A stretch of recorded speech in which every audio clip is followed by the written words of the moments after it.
안녕하십니까. 반갑습니다. 자, 오늘은 2015년 국가직 시험 출제 문제 해설을 갖다 해주겠습니다. 그래서 요 부분을 통계로 해가지고요. 여러분들이 다른 시험을 여러 가지 보실 거 아니에요. 그래서 지방직이라든가 아니면은 다음에 뭐 서울시라든가 뭐 각종 교육청, 뭐 군무원 이런 경우를 참고를 갖다 해주시라고. 그래서 방향이 이러한 식으로 갔다가 올해는 출제가 되겠구나 이렇게.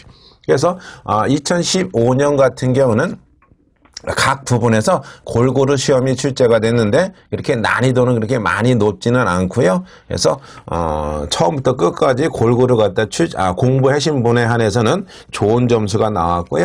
그래서 거의 뭐 한 문제 빼고는 제가 평상시 수업회 때 다 다뤘던 부분이니까요. 여러분들이 차근차근 준비하셨다면은 뭐 큰 문제는 없었을 것 같습니다. 그래서 올 한 해 준비를 갖다 하시는데 이러한 방향으로 갖다 맞춰서 준비를 갖다 해주시면 됩니다. 그래서 자, 첫 번째 보면은 자, 1번에 건축 평면 계획에 있어서 동선의 주요 구성 요소에 해당되지 않는 것은 어느 것이냐.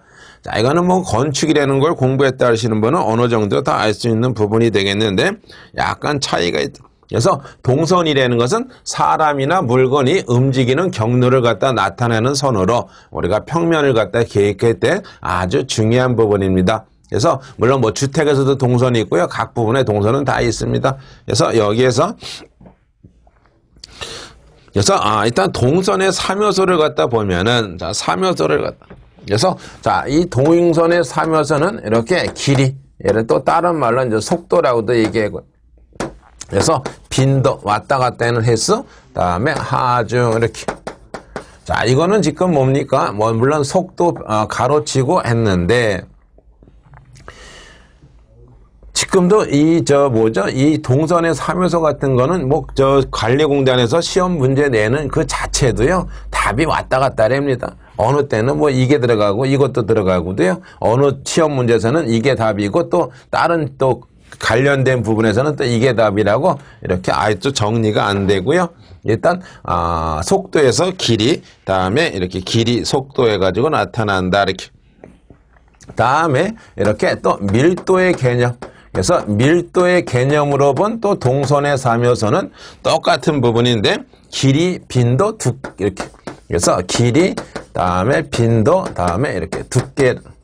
이렇게도 보통 밀도의 개념으로 봤을 때는 이렇게. 그래서 뭐 두께가 바로 뭡니까? 이렇게. 다음에 뭐 개인 행동의 4가지 요소에서는 또 뭐가 하나 더 들어가냐면요. 그래서 길이, 빈도, 하중에다가 이렇게 방향까지 포함되면은 이렇게 4가지고요. 개인 동선, 가족 동선, 여러 가지 동선이 있고요.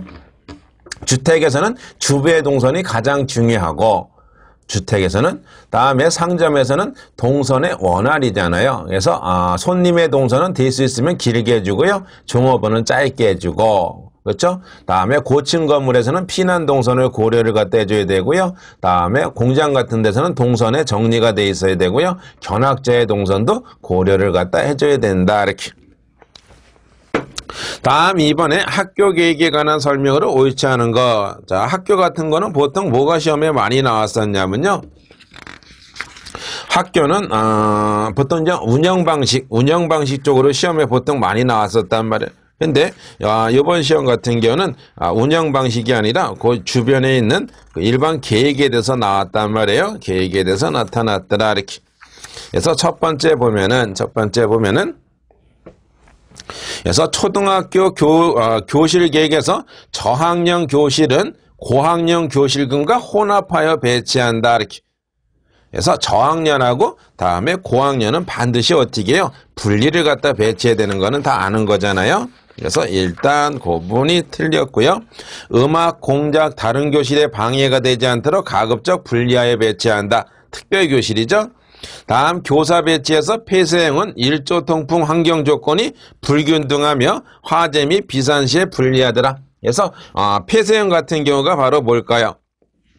그래서 남쪽, 그래서 이렇게 건물이 있으면은 여기서부터 교실을 갖다 지어서 다음에 요쪽, 다음에 뭐 요쪽, 다음에 요런 식으로 갖다가 완성되어 가는 형을 말한다 이렇게. 그래서 뭐 재라든가 아니면 소음이라든가 이런 곳에는 상당히 문제점이 많고요. 다음에 또 뭐가 있을까요? 학생들이 공통적으로 사용하는 공통합숙실 중에 하나인 도서실은 접근성을 고려해야 되고요. 일상 동선 가까이 설치하고 시청각 교실 등과 관련시켜서 중심 부분에 위치하도록 한다. 이렇게. 그래서 뭐 전체 학생이 이용하는 게 아니라 한 10에서 15% 정도 그 학생들만 이용할 수 있는 것이 좋더라. 이렇게.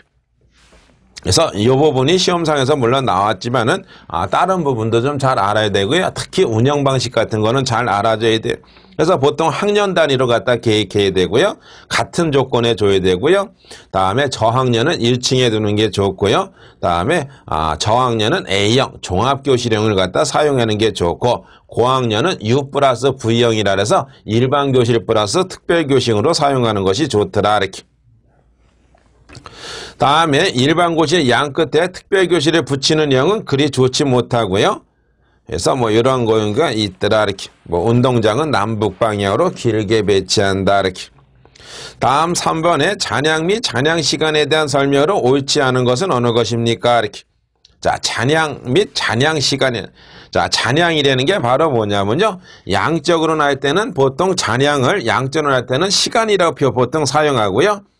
자, 이건 바로 뭐냐면, 제가 여기서, 말을 갖다 하잖아요? 말을 갖다 하다가 말이 갖다가 중단되면은 이 소리가 없어지는 게 아니라 점점 줄어드는 거란 말이에요. 그래서, 그래서 찬양 시간은 실내 에너지 밀도가 이렇게.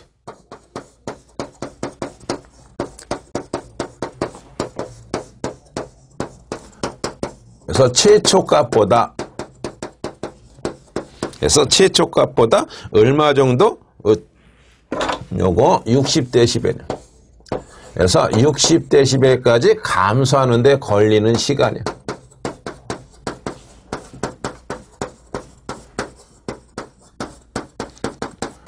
시간을 뭐라 그랬냐면요. 요것을 찬양 시간이라는. 그래서 60dB이라 그러고요. 또 뭐예요? 이렇게 음의 에너지가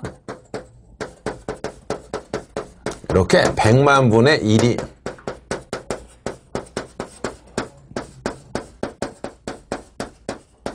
그래서 1까지 감소하는 데 걸리는 시간을 찬양 시간이라 한다. 이렇게. 그래서 찬양 시간은 보통 어떻게 나타나냐면 식이 이렇게 되잖아요. 그래서 T는 0.162분의 다음에 A분의 V란 말이에요. 그래서 A가 바로 뭐냐면요. 얘가 흡음률이에요. 흡음률. 다음에 얘가 용적이잖아요. 부피. 그래서 이렇게 된다. 그래서 요게 다른 말로 하면 뭡니까? 흡음률은 뭐야? 분모는 항상 뭐야? 반비례잖아요. 다음에 분자는 비례관계잖아요. 그래서 이러한 식으로 보통 나타난다. 0.162는 상수예요. 상수. 그래서 이러한 식으로 그래서 찬양 시간은 초로 갖다 나타난다. 이렇게. 다음 그렇게 나타나네요. 이렇게. 그래서 꼭 요 말을 잘 알아. 그래서 흡음률에는 반비례하고 용적에는 비례한다는 말은 꼭 기억해야 되고요. 다음 4번에 사무소 건축의 코어 계획 및 엘리베이터의 계획에 대한 설명으로 옳지 않은 것은 어느 것입니까? 이렇게.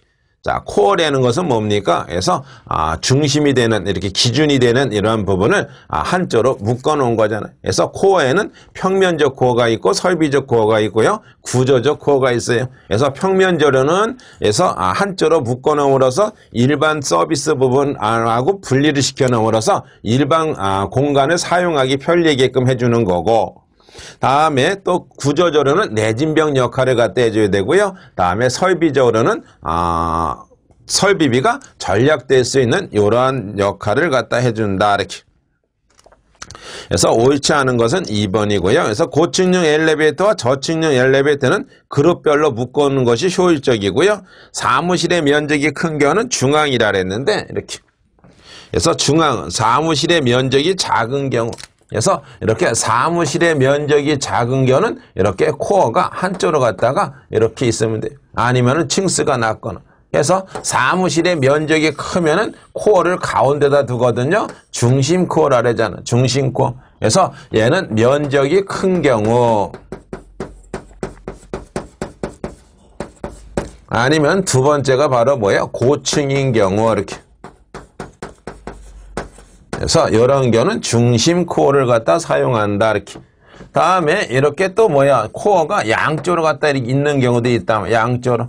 이런 경우는 뭐에 좋으냐면요. 재해나 피난상 유리하고요. 중요한 것은 또 뭐냐면요. 얘는 반드시 무슨 사무실에 써야 돼요? 전용 사무실에 사용해요. 전용. 그래서 왜 전용 사무실에 쓰냐면요. 이렇게 나눠서 너 이쪽으로 쓰는 게 아니라 이런 쪽으로 갖다 뭘 갖다 둬야 되냐면요. 복도를 갖다 둬야 된단 말이에요. 그러니까 복도 빼면 남는 면적이 작으니까 한 사무실을 사용하는 것이 좋더라 이렇게. 그래서 답은 2번에 면적이 작은 경우는 이렇게 한쪽에 있는 편심 코어가 좋고요.